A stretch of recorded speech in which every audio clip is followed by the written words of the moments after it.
السلام عليكم ورحمة الله وبركاته. الحمد لله نحمده ونستعينه ونستغفره ونؤمن به ونتوكل عليه ونعوذ بالله من شرور أنفسنا ومن سيئات أعمالنا. من يهد الله فلا مضل له ومن يضلله فلا هادي له. ونشهد أن لا إله إلا الله وحده لا شريك له.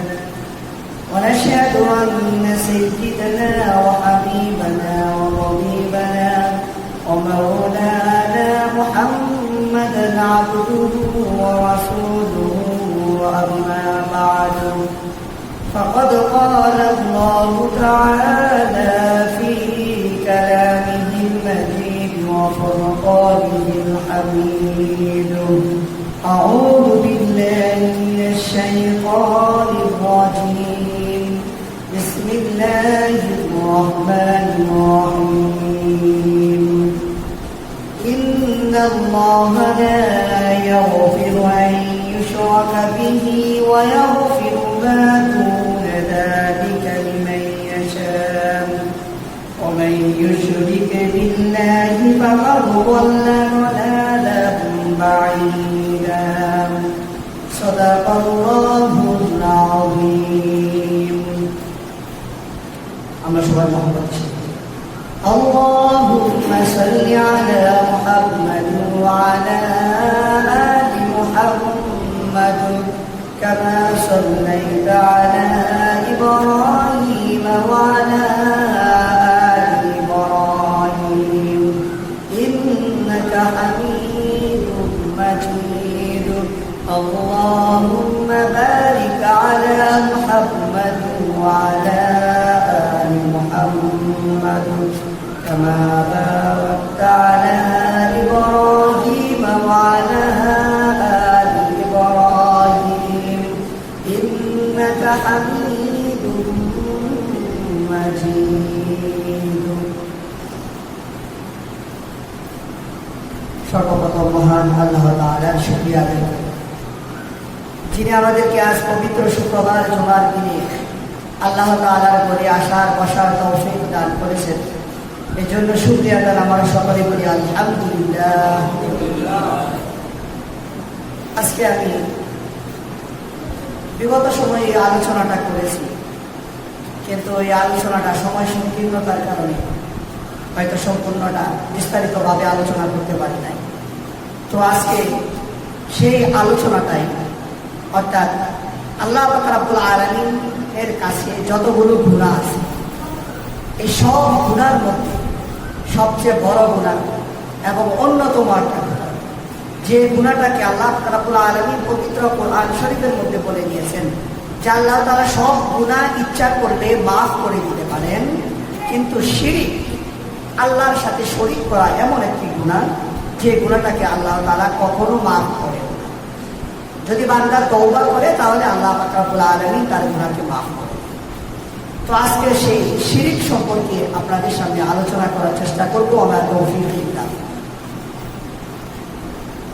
আমরা যে শিরক বলি, সেই শিরক শব্দটি আবিধানিক অর্থ। শিরক একটি আরবি শব্দ।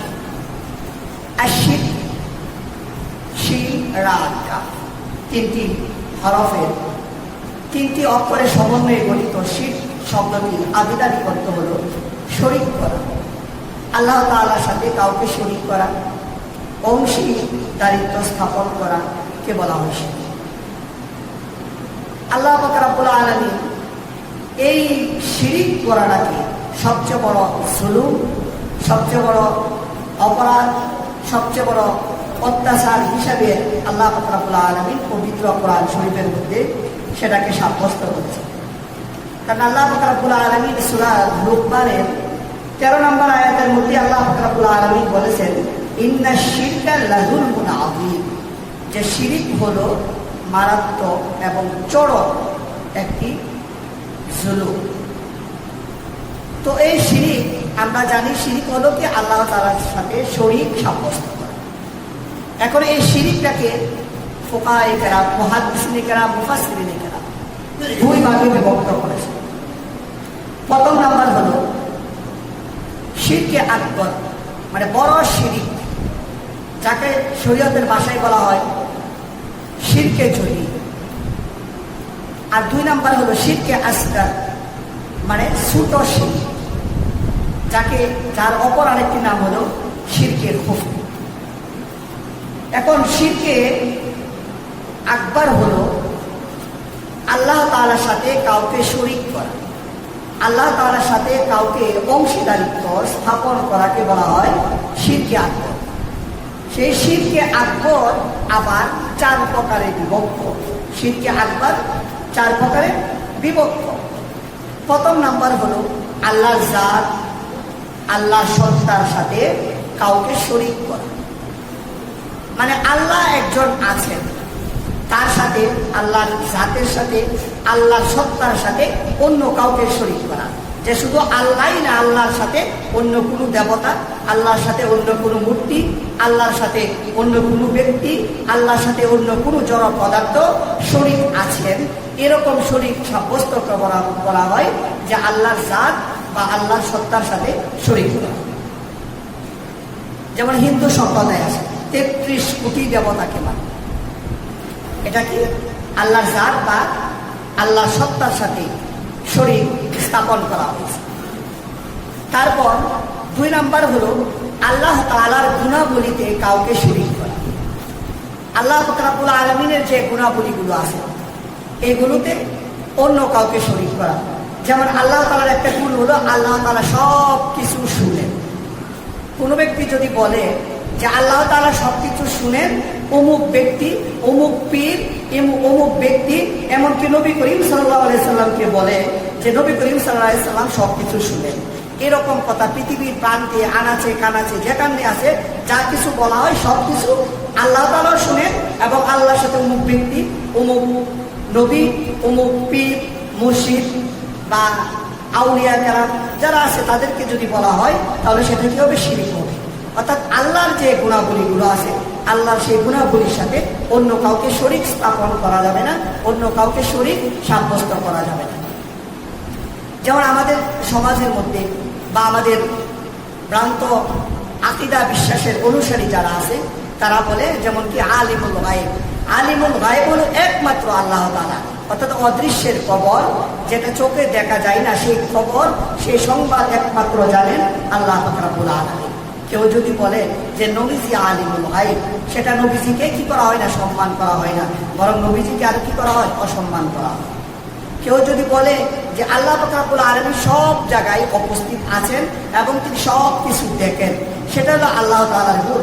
কেউ যদি বলে যে নবীজি সব জায়গায় হাজির আছেন এবং নবীজি সব কিছু দেখেন, অর্থাৎ নাজির, নবীজি সব কিছু দেখেন, এরকম বিশ্বাস যদি পোষণ করে তাহলে সেটা হবে কি? আল্লাহর গুণাবলীর সাথে, আল্লাহর সিফতের সাথে কাউকে শরীক সাব্যস্ত করা। কারণ আল্লাহ রাসূল সাল্লাল্লাহু আলাইহি সাল্লামকে আল্লাহ যত মর্যাদা দিয়েছেন, সেই মর্যাদার উপর আর কোনো মানব, অন্য কোনো মানুষের, অন্য কোনো ব্যক্তির আর কখনো হতে পারে না। কারণ আমাদের নবী ছিলেন 1.5 লক্ষ মতান্তরে 2.5 লক্ষ নবী এবং রাসূলগণের ইমাম। আমাদের নবী ছিলেন সকল মানুষের মধ্যে, সকল সাহাবায়ে কেরামের মধ্যে, সকল এবং রাসূলগণের মধ্যে সবচেয়ে মর্যাদাবান। সকল রাসূলগণের মধ্যে, নবীগণের মধ্যে আমাদের রাসূল ছিলেন কি? সবচেয়ে মর্যাদাবান। কারণ যত নবী রাসূলগণ দুনিয়াতে এসেছেন তারা শুধু তাদের সম্প্রদায়ের, তাদের গোত্রের নবী ছিলেন। আর আমাদের নবীজি এমন একজন নবী যিনি সারা বিশ্ব জগতের নবী, সকল নবীগণের নবী বলেছেন। যাই হোক, 3 নম্বর শিরক হলো যে সৃষ্টি জগতের পরিচালনায় কাউকে শরীক সাব্যস্ত করা। যা আল্লাহ তাআলা এই গোটা বিশ্ব ব্রহ্মাণ্ডকে তিনি পরিচালনা করতেছেন, তিনি নিয়ন্ত্রণ করতেছেন। যদি কোনো ব্যক্তি বলে যে না, আল্লাহ নিয়ন্ত্রণ করতেছে একটা প্রেক্ষাপট আর অন্যগুলো নিয়ন্ত্রণ করতেছে অন্যজন, এরকম যদি কোনো ব্যক্তির প্রতি, কোনো পীরের প্রতি, কোনো বুজুর্গের প্রতি, কোনো এই তত্ত্ব প্রযুক্তির প্রতি যদি এরকম বিশ্বাস আসে, তাহলে সেটা হবে কি? আল্লাহ তাআলার এই গুণাবলীতে আল্লাহ তাআলা যে দুনিয়ার পৃথিবীটিকে নিয়ন্ত্রণ করতেছেন, পরিচালনা করতেছেন, এটার সাথে শিরক করা। তারপর 4 নাম্বার হলো যে ইবাদতের মধ্যে আল্লাহর সাথে কাউকে শরীক করা। এখন ইবাদতের মধ্যে আল্লাহর সাথে শরীক করা কিভাবে? যে আমরা ইবাদত বন্দেগী করতেছি শুধুমাত্র আল্লাহ তাআলাকে রাজি এবং খুশি করার জন্য।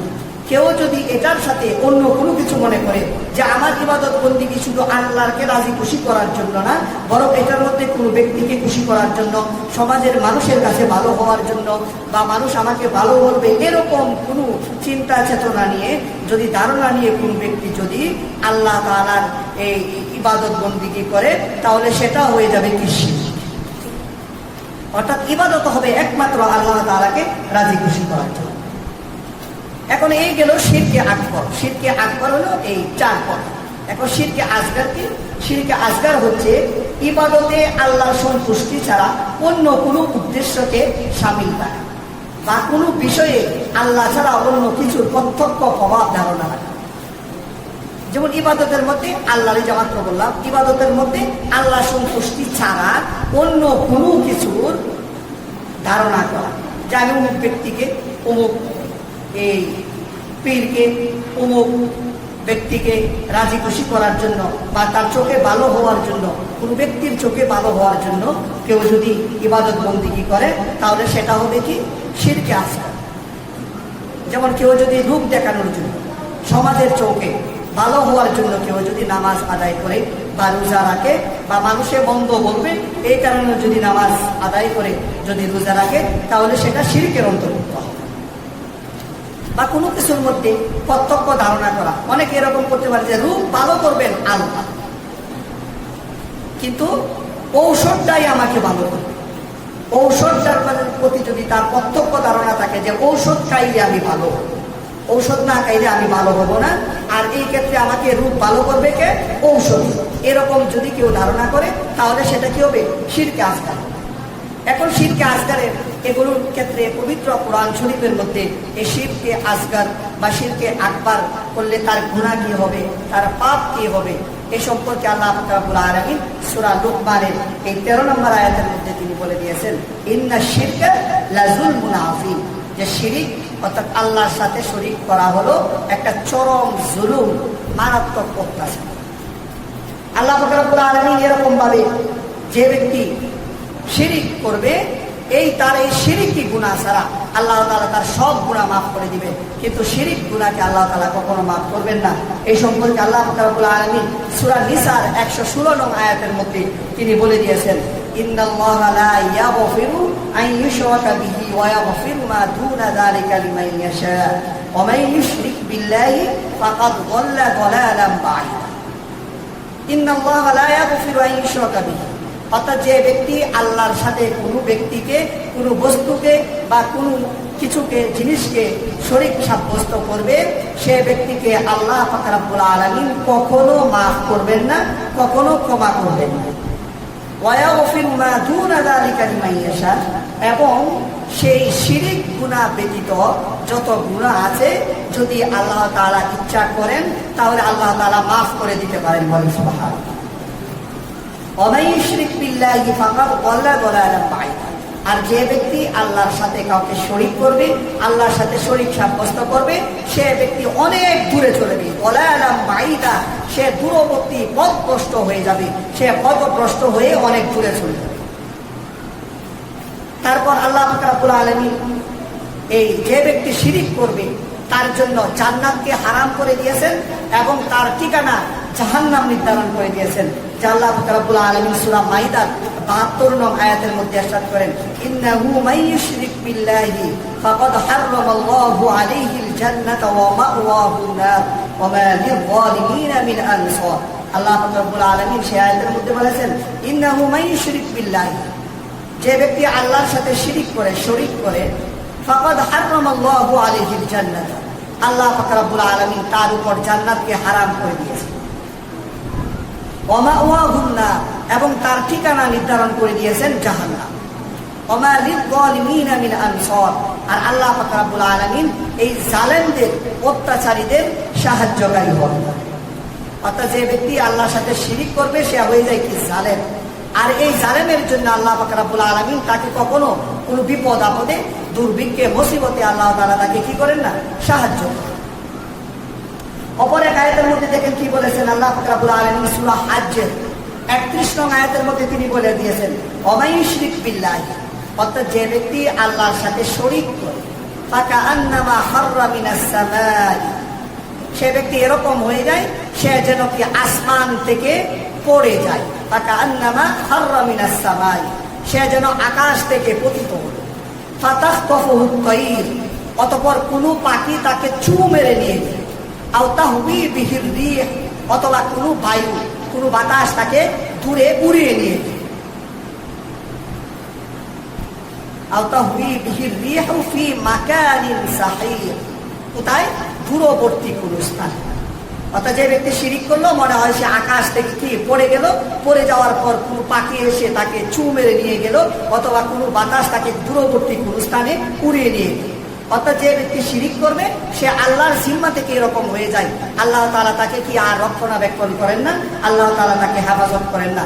যেমন কোনো পাখি কোনো বস্তুকে যেমন ভাবে চু মেরে কোথাও নিয়ে যায়, অথবা বাতাস উড়িয়ে কোথাও নিয়ে যায়, এরকম ভাবে বান্দা যদি বিপদে পড়ে যায় তখন তাকে এই মানুষে বা অন্য কোনো বস্তু বা অন্য কোনো জীব জানোয়ার বা বালা মুসিবত বিপদ যখন তাকে চু মেরে নিয়ে যায় তখন আল্লাহ তাআলা এগুলো থেকে আল্লাহ তাআলা তাকে কি করেন না, হেফাজত করেন। আর নবী করিম সাল্লাল্লাহু আলাইহি ওয়াসাল্লাম তার এক হাদিসের মধ্যে বলেছেন লা তুশরিক বিল্লাহি শাইআ ইন কুতিলতা আও হুররিতা। নবী করিম সাল্লাল্লাহু আলাইহি ওয়াসাল্লাম বলেছেন যে তোমরা কখনো আল্লাহর সাথে কাউকে শরীক করবে না। ইন কুতিলতা, যদিও তোমাকে হত্যা করা হয়, আও হুররিতা, অথবা তোমাকে আগুনে জ্বালিয়ে দেওয়া হয়। আগুনে যদি মানুষকে হত্যা পুড়িয়ে দেওয়া হয়, মানুষকে যদি হত্যা করা হয়, তার উপরেও কি আল্লাহ রাব্বুল আলামিন বলে দিয়েছেন যে আল্লাহ তাআলার সাথে, নবী করিম সাল্লাল্লাহু আলাইহি ওয়াসাল্লাম বলে দিয়েছেন যে আল্লাহর সাথে তোমরা কাউকে শরীক করবে। আর এই কারণে বেলাল রাদিয়াল্লাহু তাআলা আনহুকে যখন উত্তপ্ত মরুভূমির মধ্যে যখন তার পিঠের উপরে তার বুকের উপরে উত্তপ্ত আগুনের প্রজ্বলিত এই অগ্নি ও আগুনের টুকরা যখন রেখে দেওয়া হতো, তার বুকের উপরে পৃষ্ঠের উপরে যখন এই পাথর বড় বড় পাথর রেখে দেওয়া হতো, খঞ্জর দিয়ে ছুরি দিয়ে বল্লম দিয়ে যখন অত্যাচার করা হতো, তখন বেলাল রাদিয়াল্লাহু তাআলা আনহু মুখ দিয়ে সবসময় আহাদ আহাদ, আল্লাহ এক আল্লাহ এক এই কথা বলতেন। আল্লাহর সাথে অন্য কাউকে কি করতেন না, শরীক করতেন। এই কারণে আমাদেরকে কি করতে হবে, এই শিরিক থেকে অবশ্যই বেঁচে থাকতে হবে। কারণ আল্লাহ তাআলা বলে দিয়েছেন অন্য যতগুলো গুনাহ আছে সব গুনাহ আল্লাহ যাকে ইচ্ছা মাফ করে দিতে পারবেন, কিন্তু যদি আল্লাহর সাথে যদি শরীক করা হয়, আল্লাহর সাথে যদি কাউকে অংশীদারিত্ব যদি স্থাপন করা হয়, তাহলে এই গুনাহ আল্লাহ রাব্বুল আলামিন কখনো ক্ষমা করেন না। ক্ষমা করেন না, শুধু তার জন্য জাহান্নামকে আল্লাহ তাআলা কি ওই তার ঠিকানা নির্ধারণ করে দিয়েছেন এবং জান্নাতকে তার উপর কি হারাম করে দিয়েছেন। এই কারণে আমাদের সকলকে কি করতে হবে, এই শিরিক থেকে বেঁচে থাকতে হবে। এখন আমাদেরকে কয়েকটা শিরিক সম্পর্কে আমাদেরকে জানতে হবে। দেখেন উমর রাদিয়াল্লাহু তাআলা আনহু সম্পর্কে বর্ণিত আছে, হযরত আবু সাঈদ খুদরী রাদিয়াল্লাহু তাআলা আনহু হতে বর্ণিত আছে, তিনি বলেন যে উমর রাদিয়াল্লাহু তাআলা আনহু যখন খেলাফতের আসনে অধিষ্ঠিত হলেন, যখন তিনি রাষ্ট্রনায়ক হলেন, তখন প্রথম পর্যায়ে আমাদেরকে এই হজ করার জন্য নিয়ে যাওয়ার পর সর্বপ্রথম তিনি কি কাবা শরীফের মধ্যে প্রবেশ করলেন। যাওয়ার পর তখন তিনি হজরে আসওয়াদের পাথরের কাছে গেলেন। যাওয়ার পর তিনি বললেন যে যদি আল্লাহ তাআলার নির্দেশ যদি না থাকতো তাহলে হে পাথর তোমার কোনো কিছু করার ক্ষমতা নাই, তুমি কোনো কিছুই করতে পারবে না। যদি এখানে আল্লাহ রাসূল চুমা না দিতেন এবং আল্লাহর নির্দেশ যদি না থাকতো তাহলে আমি কখনো তোমাকে চুমা দিতাম না বা তোমার কাছে আমি আসতাম না। বলেন সুবহানাল্লাহ। উমর রাদিয়াল্লাহু তাআলা আনহুর ভিতরে মানে আল্লাহর শিরিক থেকে মুক্ত থাকার ব্যাপারে কতটুকু স্পৃহা ছিল, কতটুকু পাওয়ার ছিল, কতটুকু ক্ষমতা ছিল যে আল্লাহ রাসূল যদি তোমাকে চুমা না দিতেন তাহলে আমি তোমাকে চুমা দিতাম না, আল্লাহর নির্দেশ যদি না থাকতো তাহলে আমি চুমা দিতাম না। কারণ তুমি শুধুমাত্র পাথর, তোমার কোনো কিছু করারই কি নাই, ক্ষমতা নাই। যা কিছু করবেন একমাত্র আল্লাহ রাব্বুল আলামিন। এখন কয়েকটা শিরিকের কথা বলবো, একটু মনোযোগ সহকারে শুনবেন। মনে করেন এই যে কতগুলো শিরিকের মধ্যে একটা শিরিক হলো যে কোনো পীর, কোনো বুজুর্গ বা কোনো আলেম তাদের কাছে গিয়ে যে এই রকম ধারণা করা যে তিনি আমার অবস্থা সম্পর্কে জানেন। কেউ যদি মনে করে যে আমি কি করতেছি না করতেছি, আমার পরিবার কি করতেছে না করতেছি, আমার পীর জানেন বা আমার যে বুজুর্গ আছেন বুজুর্গ জানেন বা কোনো আলেম জানেন বা কোনো ব্যক্তি জানেন, কোনো ফকির জানেন, এরকম ধারণা যে ব্যক্তি করবে সেটাও কি হবে, আল্লাহর সাথে শিরিক করা হবে। 2 নাম্বার হলো কোনো বুজুর্গ, কোনো পীরকে এইরকম ধারণা করা যে তিনি দূর থেকে আমি যা করতেছি, আমি যে ওনাকে ডাকতেছি, তিনি সেই ডাক শুনতেছে, এরকম কোনো কিছু করা কি হবে? শিরক হবে। কারণ দূর থেকে, দূরের ব্যক্তি, দূরের হোক, কাছের হোক, পানির নিচে হোক, আসমানে হোক, এই সব কিছু শোনার মালিককে একমাত্র আল্লাহ রাব্বুল আলামিন, আল্লাহ ছাড়া আর কেউ শোনেন না। তারপর হলো কোনো পীরের নিকটে, কোনো বুজুর্গের নিকটে, কোনো মাজারের নিকটে বা কোনো আলেমের নিকটে সন্তান বা অন্য কোনো কিছু চাওয়া, যে আল্লাহর ওলি বা পীর বাবা আপনি আমাকে সন্তান দেন, বা আপনি আমাকে সন্তান দেওয়ার জন্য একটা কিছু করেন, এরকম ধারণা করা, সেটা অনেক শিরক। কারণ সন্তান দেওয়ার মালিক, রিজিক দেওয়ার মালিক, কারণ কোনো উদ্দেশ্য পূরণ করার মালিক হলো কে? একমাত্র আল্লাহ তাআলা। তারপরে হলো কি কোনো পীর, কোনো বুজুর্গ বা কোনো ব্যক্তির কবরের মধ্যে গিয়ে সিজদা করা, কবরে গিয়ে সিজদা করা। কারণ দুনিয়াতে যতগুলো স্থান আদম সন্তানের জন্য আল্লাহ রাব্বুল আলামিন সারা পৃথিবীটাকে সিজদার স্থান, নামাজের স্থান করে দিয়েছেন, সব জায়গায় নামাজ আদায় করা যাবে, কিন্তু কোনো কবরস্থানের মধ্যে গিয়ে, কোনো মাজারের মধ্যে গিয়ে নামাজ আদায় করা যাবে না। তারপর কি কোনো পীর বা কোনো বুজুর্গ বা কোনো আলেম ব্যক্তির নাম জপ করা। কোনো পীর আছে, ধরেন পীরের নাম দিলে নাম জপ করা, আমরা যেভাবে আল্লাহ আল্লাহ বা লা ইলাহা ইল্লাল্লাহ, লা ইলাহা ইল্লাল্লাহ, বা আমরা নবীর উপরে দুরূদ শরীফ পড়ি সাল্লাল্লাহু আলাইহি ওয়াসাল্লাম, সাল্লাল্লাহু আলাইহি ওয়াসাল্লাম, এরকম ভাবে কোনো ব্যক্তির, কোনো বুজুর্গের, কোনো পীরের নাম নিয়ে যদি কেউ যদি জপ করতে থাকে, বারবার বলতে থাকে, তাহলে সেটা কি হবে? শিরক হবে। তারপর কোনো পীর, কোনো বুজুর্গ, কোনো আলেম বা কোনো মাজার, এগুলোর নামে শিরনি বা সত্তা, এগুলো মান্যত করা, সেটাও কি শিরক, এগুলো মান্যত করা যাবে না। তারপর কি কোনো পীরের নামে, কোনো বুজুর্গের নামে প্রাণী জবে করা। কুরবানির বিষয়টা ভিন্ন বিষয়। আপনি আপনার বাবার নামে, আপনি নবীজির নামে বা অন্য কোনো ব্যক্তির নামে আপনি কুরবানি করতে পারবেন নাম, কিন্তু অন্যভাবে, অন্য কারণে কোনো ব্যক্তির নামে প্রাণী জব করা, কোনো গরু, ছাগল, উট, এগুলো জব করা। কারণ প্রত্যেকটা প্রাণী আমরা জব করি কার নামে? একমাত্র আল্লাহ তাআলার নামে। যেমন এই যে কুরবানির মধ্যে আমরা বলি ইন্না সলাতি ওয়া নুসুকি ওয়া মাহইয়ায়া ওয়া মামাতি লিল্লাহি রাব্বিল আলামিন, যে আমার নামাজ, আমার কুরবানি, আমার জীবন এবং মরণ সব একমাত্র আল্লাহ রাব্বুল আলামিন। তারপর হলো কি কারো দুহাই দেওয়া, যে আল্লাহ উমুকের উসিলায় আমার মাফ করে দাও, আমার পীরের উসিলায়, উমুক আলেমের উসিলায়, উমুক ওয়াইজের উসিলায়, উমুক বক্তার উসিলায় আমাকে মাফ করে দাও, এরকম দুহাই দেওয়াটা কি হয়ে যাবে? শিরক হয়ে যাবে। তারপর কোনো ব্যক্তির নামে কসম খাওয়া, কোনো ব্যক্তির নামে, যারা উমুক ব্যক্তি আছে, আমরা অনেকে বলি না আল্লাহর কসম, আল্লাহর নামে কসম খাওয়া জায়েজ আছে, কিন্তু কোনো ব্যক্তির নামে কসম খাওয়া যাবে না। যে উমুকের নাম ধরে বললেন যে উমুকের কসম, সেটা কি এভাবে কসম খাওয়া যাবে না। তারপরে হলো কি যেমন নক্ষত্রের তাসির মানা বা তিথি পালন করা। নক্ষত্রের তাসির কি? অমুক চাঁদের মধ্যে অমুক কাজ করলে আমার ব্যবসা বাণিজ্যে ক্ষতি হবে, অমুক চাঁদের মধ্যে অমুক কাজ করলে আমার রোগ হবে, অমুক চাঁদের মধ্যে অমুক কাজ করলে আমার এইরকম এই সফলতা আসবে, এইরকম কোনো কিছু করা বা তিথি পালন করা। চাঁদের যে তিথিগুলো আছে, চন্দ্র মাসের যে তিথিগুলো আছে, এইগুলো পালন করা কি? শিরক। তারপর মনে করেন জ্যোতির্বিদ, গণক, ঠাকুর বা কোনো ব্যক্তির উপর জিনের আসর করেছে, এরকম ব্যক্তির কথা বিশ্বাস করা, তাকে হাত দেখানো যে আমার ভবিষ্যতে কি আছে, আমার ভালো মন্দ কি আছে, এরকম কাউকে হাত দেখানো এবং তাদের কথা বিশ্বাস করা বা তাদের কাছে ভবিষ্যৎবাণী জানতে চাওয়া, সেটা হবে কি? শিরক। আর এরকম শিরক থেকে আমাদেরকে কি অবশ্যই বেঁচে থাকতে হবে, জানতে হবে। আসলে মানুষ যখন বিপদে পড়ে যায় তখন কি করবে না করবে, মানে এটা থেকে, বিপদ থেকে মুক্ত হওয়ার জন্য মানুষ যা খুশি তাই করতে থাকে, কিন্তু এটার মধ্যে ধৈর্য ধারণ করতে হবে। আর এটাই হলো কি মুমিনের জন্য কি পরীক্ষা। এই পরীক্ষায় যদি উত্তীর্ণ না হওয়া যায় তাহলে জান্নাত পাওয়া যায় না। তারপর কোনো জিনিস দেখে কুলক্ষণ মনে করা, মনে করেন কেউ ঘর থেকে বের হলো হাঁচি আসে, যে যাত্রা কি অশুভ, বসে পড়ে কয়েক মিনিট থেকে তারপর বের হয়, বা ঘর থেকে বের হয়েছে তারপর হুচুট খেয়ে পড়ে গেছে, কেউ যদি মনে করে যাত্রা অশুভ, আমি আজকে আর কি ঘর থেকে বের হবো না, বা সোমবার দিন ঘর থেকে বের হওয়া যাবে না, বা অমুক মহিলাকে দেখেছি অমুক পুরুষকে দেখেছি এখন আর ঘর থেকে বের হওয়া যাবে না, এরকম কুলক্ষণ অশুভ মনে করা সেটাও কি শিরক। এগুলো থেকে আমাদেরকে কি থাকতে হবে? বেঁচে থাকতে হবে। যে কাকে ডাক দিলে কুলক্ষণ, বাকি পেঁচা ডাক দিলে কুলক্ষণ, এগুলো কি বিশ্বাস করা যাবে না, এগুলো শিরক। এগুলো যদি কোনো কিছু এগুলো আমাদের ধারণা করা বা এগুলো আমাদের চিন্তা চেতনার মধ্যে রাখা, এগুলো বিশ্বাস করা, সেগুলো হলো কি শিরক। এগুলো থেকে আমাদেরকে কি বেঁচে থাকতে হবে।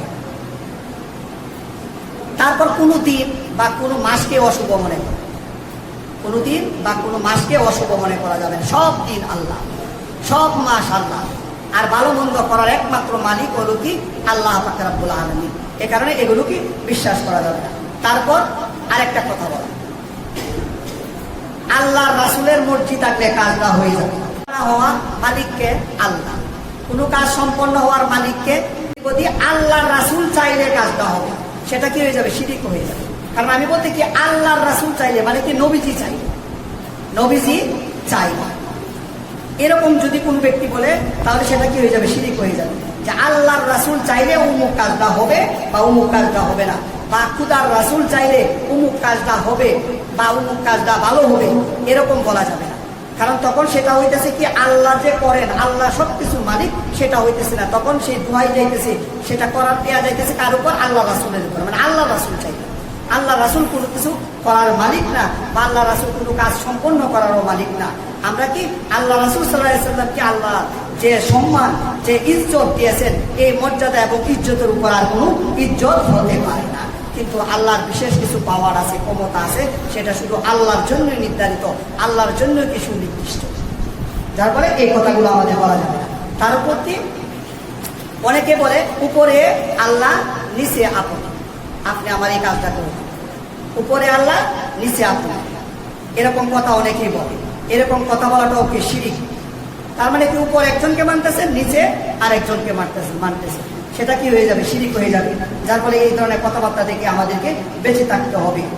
তারপর অনেকে বলে এই লেখার ক্ষেত্রে পরম পূজনীয়, এই যে কথাটা লেখা কিন্তু শিরক। কারো ক্ষেত্রে লিখলেন যে অমুক ব্যক্তি নাম লিখে লিখলেন যে পরম পূজনীয়, এইরকম যে বাংলা ভাষায় যদি বলি বা আরবিতেও যদি ট্রান্সলেশন করে লিখি তাহলে সেটা কি হবে? শিরক হবে। এ ধরনের কথাবার্তা লেখা যাবে না। বা কোনো পীর, কোনো বুজুর্গ এরকম যদি করে যে তিনি লাভ লোকসানের মালিক, কোনো ব্যক্তি যে অমুক বসলে আমার দোকানের মধ্যে লাভ হয়, অমুক বসলে আমার কি ব্যবসার মধ্যে লস হয়, এরকম চিন্তা ধারণা করা, সেটাও কি শিরক। এগুলো থেকে আমাদেরকে কি বেঁচে থাকতে হবে। তারপর দরগার মধ্যে, মাজারের মধ্যে গিয়ে কি করা? তওয়াফ করা, চারপাশে ঘোরা, সেগুলো কি শিরক, সেটা করা যাবে না। কবর জিয়ারত করা, মাজার জিয়ারত করার কিছু নির্দিষ্ট কিছু কি পদ্ধতি আছে। এখানে যাবেন, গিয়ে কোরআন তেলাওয়াত করবেন, বা আপনি যা পারেন সেগুলো করবেন, দুরূদ পড়বেন, দোয়া করে উনার জন্য দোয়া করবেন, এবং কি আপনি নিজের জন্য দোয়া করবেন। সেটা হলো কি কবর জিয়ারত বা মাজার জিয়ারতের পদ্ধতি। কিন্তু সেখানে গিয়ে তওয়াফ করার কি সুযোগ নাই। তওয়াফ করলে সেটা কি হবে? গুনাহ হবে, শিরক হবে। তারপর এই কোনো দরগা শরীফ বা কোনো মাজার শরীফ, কোনো কবর বা কোনো ব্যক্তির বাড়ি, এগুলোকে কাবা শরীফের মতো ইজ্জত মনে করা, সম্মানীয় মনে করা, সেগুলো কি হবে? শিরক হবে। এগুলো থেকে আমাদেরকে বেঁচে থাকতে